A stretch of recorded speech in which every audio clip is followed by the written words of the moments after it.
Now we have already discussed two ways: a detailed way of subnetting and a shortcut way of subnetting. Now we will show you the graphical view of two subnet. It will make the things even more clear. Now when we are subnetting this 192.168.11.0/24, we are representing it by pie chart, again fixed length subnet mask. Now we have got 192.168.11.0 network. Now we want to divide it into two subnets. When we are dividing two subnets, that means we are equally dividing into two portions. Now we know that any class C networks has got 256 host systems in a network. Now what we want, dividing class C network into two fixed length.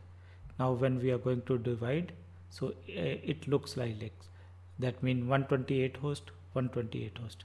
And because for two subnets, how many bits we have to use of host bit as a subnet bit? 1 bit. So 24 plus 1, 25 is the mask. So one is going to be 192.168.11.0 and another is going to be 192.168.11.128.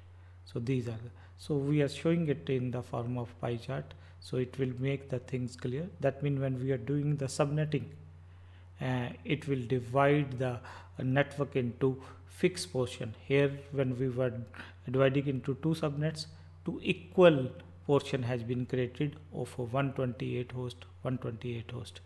And if we are going to reduce the actual remaining actual host which we can have, it is 126, 126.